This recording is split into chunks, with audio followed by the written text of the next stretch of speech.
In the free market, if I ask you, are these in fact Cheetos or a packet of fried turds, you have to tell me that they are in fact Cheetos. You have to disclose details because that is what general contract law does. You can't have fraud, you can't have misrepresentation. That is what we're talking about. In a black market, I'm so desperate for these Cheetos that on the off chance that these might actually be Cheetos, I'm going to buy it anyway. It was a 10 rupee argument, Nanda, so sure, that's your answer.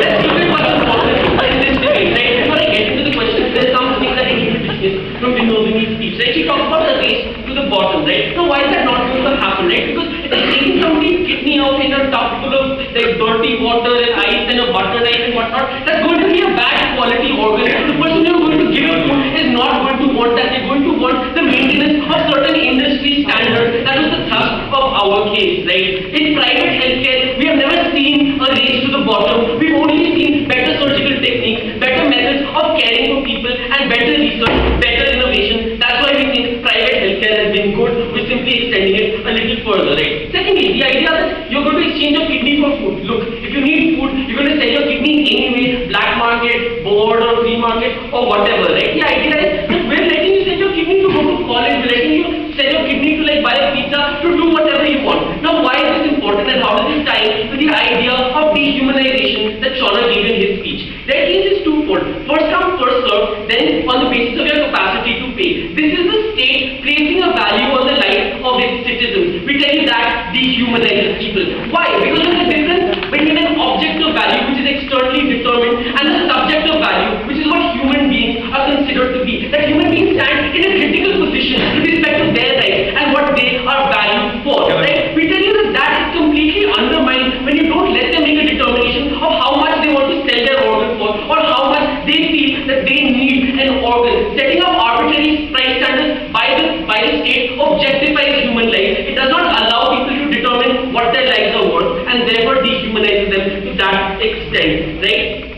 Why is this important? This is the principal part of it. Let's look at the peculiarities in this debate. Okay, and this is going to boil down to this question of which market is really better, right? So what did we tell you? Why is our market different from the government, the board that they're going to set up, right? Because it's the free market and it's not this really lazy ass babu state who sits around and will chew pan for like 4 hours and then say, okay, come and get you a prepaid taxi. If you've been to the airport, you know what it's like in Calcutta, right? What is the difference? Because when you have a board, you're not going to have competition, you're not going to have innovation, right? Why does this happen in a free market? Because people are going to look at how these companies function, right? They're going to look at what kind of cold chain they have, what kind of hygiene they have, what is the success rate of the transplant of organs procured from this individual. And these are things that industries are going to advertise anyway because that's what's going to elect them the best consumers and consumer confidence in some will increase. If there's going to be some who decide to race to the bottom like Nanda races to French bottoms, we think they're going to lose anyway, right? And nobody's going to go and buy them. They're going to go to Starbucks and not to some Lauda cafe coffee day, right?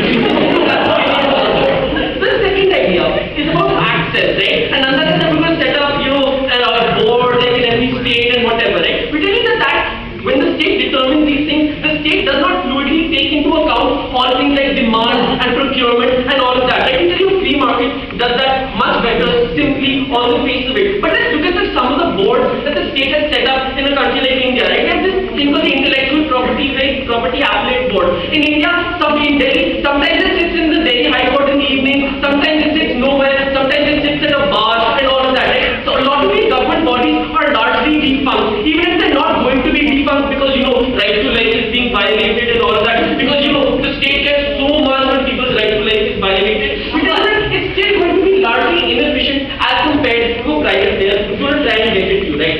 So what is Vinodini's rebuttal to this? Vinodini's rebuttal is that you're in desperation, you really need the organ. We tell you certain industry standards are going to be maintained when you have fair competition in the market. We tell you simply saying that, somebody is really desperate isn't the justification, right? Secondly, her idea is that it's a right to life and it's basic, right? So a lot of things are basic, Madam Speaker, okay? My brain is really important. I might have like phantom limb pain, I might have Parkinson's disease, but these are really expensive to treat. We tell you so long as the core content of the right to life is not violated, the state's duty is fulfilled with respect to the limited resources that it has. Because the core content of your life is not violated when you're like born without testicles, because of some freak of nature or whatever. Because of course you need testicles to live unless you're Vinodini. So let's see.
a problem that happens in the existing system when the government monitors it. Because a lot of organs that are procured, even under the status quo, are wasted because they're not efficiently kept. The state does not efficiently determine where demand comes from and people die. We tell you, given that the existing organs need to be, that there's a problem with the existing organs, we tell you that wastage and all that are things that are only going to be considered by private players who have a profit motive. We tell you that if poor people are still not going to get organs, we can still have like the Bill and Melinda Gates Foundation that is going to intervene. The problem with them saying that, oh, there's a severe demand problem doesn't work, because under either model, the severe demand problem goes away because organs are now available. They can't keep claiming that there's going to be a severe demand problem, because even in their case, that is going to go away the minute the model comes into effect. Therefore, simply saying that there's a severe demand problem and I really need an organ doesn't come into the picture, because you will at least have some limited right to find out who you want to get that organ from. It may not be the best, but hey, when you're dying, that is the best that we can do.